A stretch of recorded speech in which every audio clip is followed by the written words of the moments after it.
Michael, welcome.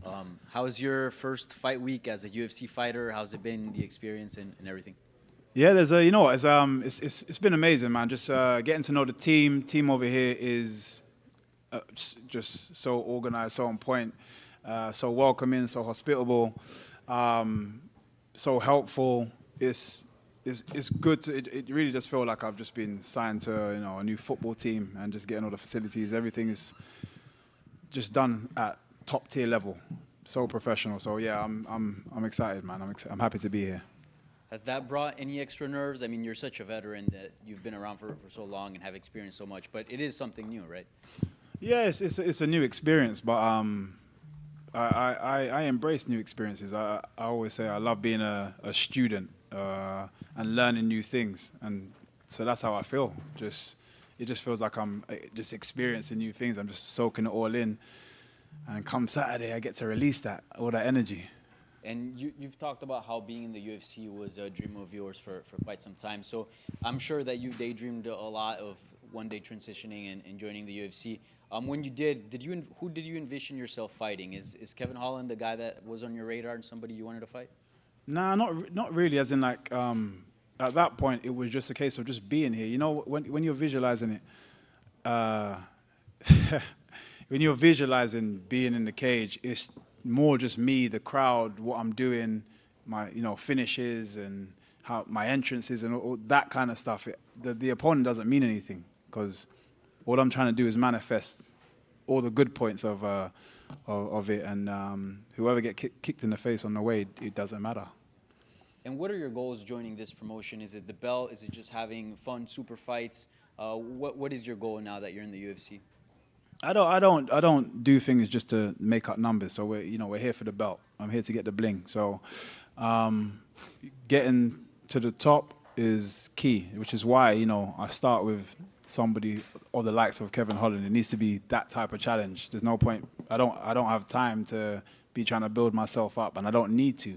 And that was a conversation I had, with the UFC. They were, equally in agreement of that, and I think they've shown their intentions by giving me Kevin Holland first.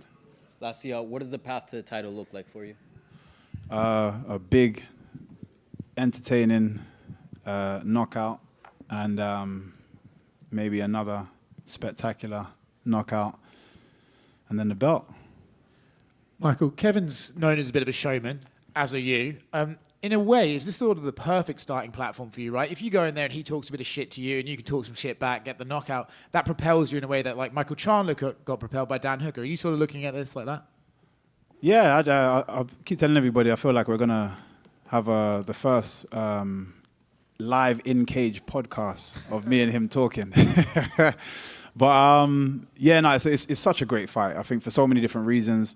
He loves to strike, I love to strike, his entertainment, in fact, he loves to talk, I love to kick people in the face. It just works. He does like to strike, and we've seen him make some deals in the past about staying on the feet and cutting out the grappling. Do you kind of feel like he might make that deal with you or no?